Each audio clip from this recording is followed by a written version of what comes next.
Next on Newsbeat, the killing of Osama bin Laden inside the 40-minute raid and reaction from Chicagoans. Plus, could it be a critical clue? New photos released of the Oak Park Strangler. And spreading the pain, gas prices reach new heights nationwide. Newsbeat starts now.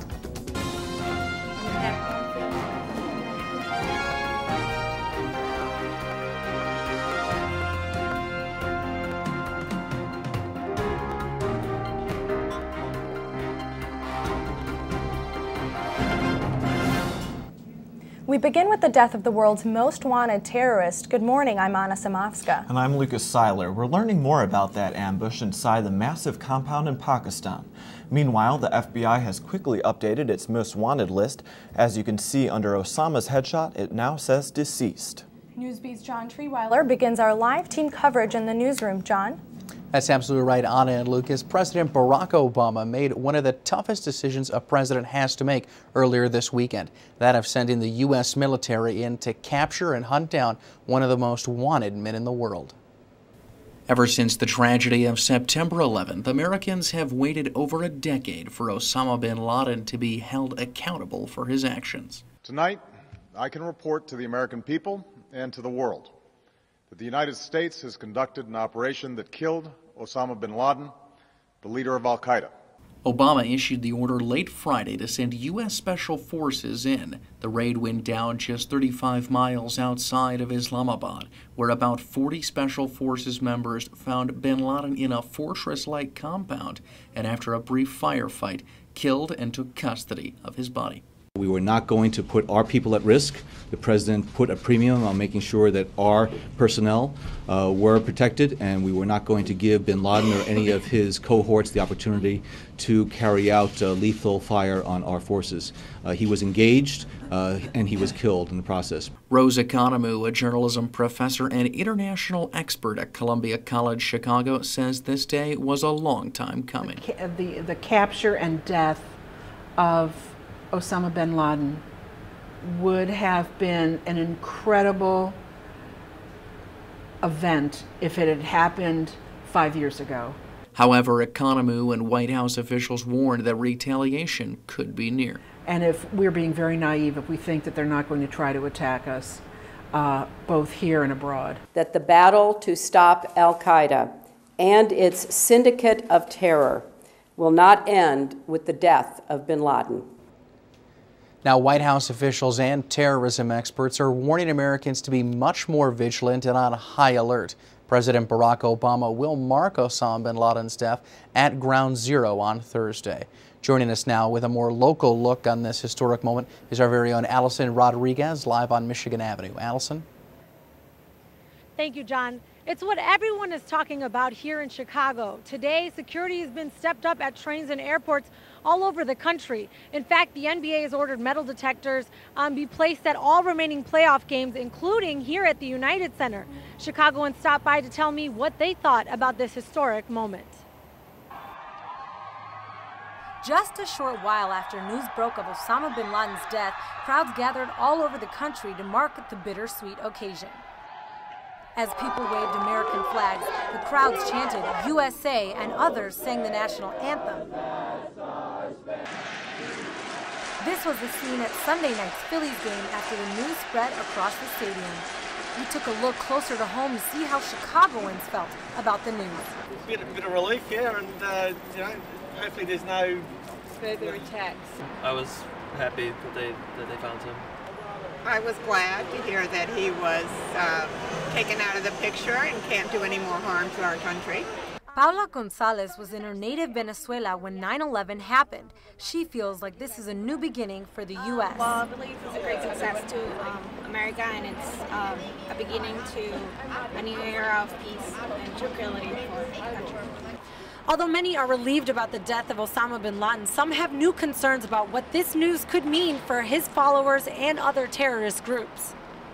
I'm happy, but I don't think it's going to end violence and extremism. You need to get rid of the structures. That was just one person, and I don't know if that really rectifies what issues are probably going to pop up after this. No, while I was out, I actually ran into a former Marine. He told me he really didn't care one way or another. He just hopes the troops in Afghanistan will be able to come home now. Reporting live from Michigan Avenue, Allison Rodriguez, Newsbeat. Back to you guys in the studio. Thank you, Allison. That raid that killed Osama bin Laden was first leaked on Twitter. An IT worker living in the Pakistani town of Islamabad tweeted that he saw the helicopter and that a loud bang had rattled his windows. Hours later, he posted another tweet, "Oh, I'm the guy that live blogged the Osama raid without knowing it." Mayor-elect Rahm Emanuel goes outside for Chicago's next police chief. His name is Gary McCarthy, the top cop in Newark, New Jersey. The 51-year-old joined the New York Police Department in 1981 and quickly rose through the ranks. McCarthy was once a candidate for the Chicago job in 2003. He'll be sworn in as a civilian police superintendent until he is certified as a police officer in Chicago. Chicago's First Lady, Maggie Daley, is back in the hospital with flu-like symptoms. Mrs. Daley had just been released 4 days ago after experiencing nausea and dehydration. Doctors say it has nothing to do with her cancer. Last month, Mrs. Daley spent 10 days in the hospital for surgery to replace a metal rod in her leg. And first, a sketch, now actual pictures. Police may be closing in on the serial mugger in Oak Park. He's believed to have attacked 5 women at least. Newsbeat's Jennifer Sheehan is here now with what could be a critical clue. Jennifer? Thanks, guys. Chicago police have just released a new picture of a man they think could be one of the muggers in Oak Park. He was spotted 2 nights ago using a stolen credit card at an ATM. He looks a little bit different from the first sketch they put out, so police believe 2 men could be involved with the muggings. Starting in late March, 5 women have been strangled and mugged in the neighborhood surrounding the Oak Park CTA stop. I know he got my neighbor next door. I live on Kenilworth. I feel safe in the day, but like at night, kind of weary. It was just a few nights ago around 7 p.m. when a woman in her mid-20s was walking home from volunteer work when a man came up behind her, put her in a chokehold, stole her wallet, and fled the scene. Chicago police have made a great effort to make sure people living in the area feel safe. Oak Park, like I said, Oak Park Police has been more than willing to come pick you up either at your home or your work and walk you to your car. There have been a lot of women of every age, from young to very old, even a lot of men who've requested assistance, in getting home safely. The suspect is described as an African-American male in his late 20s, 5'10" to 6 feet tall, with a medium build. He was last seen a light-colored jacket and a black knit hat. I would not walk at night. I'm too old. I don't know how well I could fight anyone off. Chicago police advise if you are out at night alone, be more cautious of your surroundings. If you want a police escort to your home, call 708-386-3800. Oak Park residents are advised not to walk alone at night until the suspects have been caught. And if you see anything suspicious, call police right away. Back to you guys. Thanks, Jennifer. And testimony is scheduled to begin today in the second federal corruption trial for former Illinois Governor Rod Blagojevich.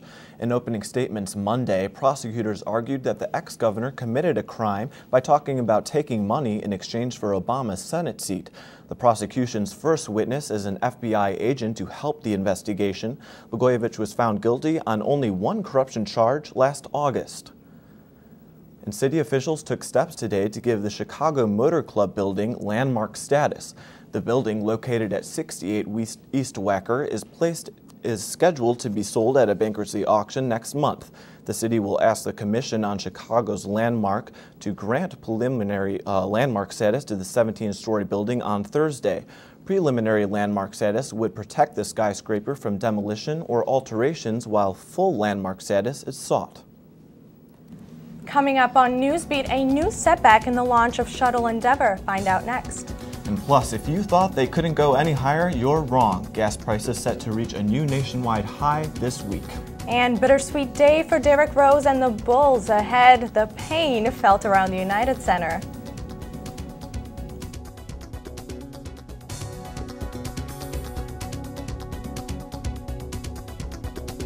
There is also a very attractive extended warranty option that includes free service and parts for the next 5 years.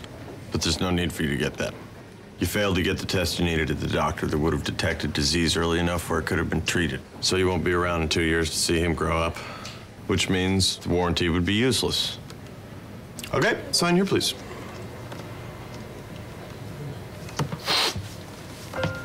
For a list of tests every man should have, go to ahrq.gov. So here are the keys. Congratulations, it's officially yours. I'm sure you'll have many happy years here. Except for you, because you'll be gone 3 years from now, struck down by the same disease that got your father. So you won't be around for them. And sadly, it could have been detected early with a simple test, but you didn't have it. Okay, who wants to check out the backyard? For a list of tests every man should have, go to ahrq.gov.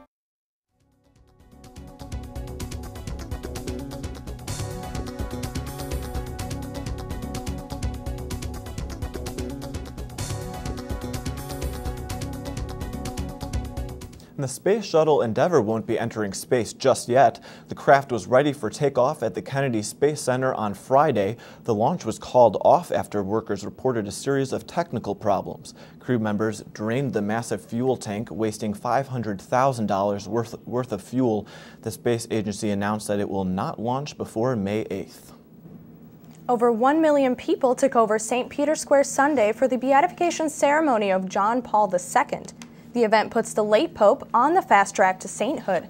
A person cannot become a saint until 50 years after their death. Pope Benedict XVI waived the waiting period after receiving a petition signed by the cardinals. A portrait featuring John Paul II was unveiled on the central balcony. For the first time in decades, services at St. Sabina Church carried on without Father Flagler. In fact, he was praying and greeting parishioners in the background. Cardinal Francis George suspended the controversial priest last week. The suspension comes after Flagler said he would rather leave the Catholic Church than become a high school principal. People close to Father Flagler said he is deeply hurt by the Cardinal's decision. The royal wedding madness is over, but don't expect to hear about a honeymoon just yet. The couple plans to stick around London for a while. Prince William heads back to active duty as a search and rescue pilot with the Royal Air Force. Almost half the world tuned in to watch the ceremony. Most of the buzz was about Kate's gown. It was a long-sleeved lace and ivory dress designed by Alexander McQueen.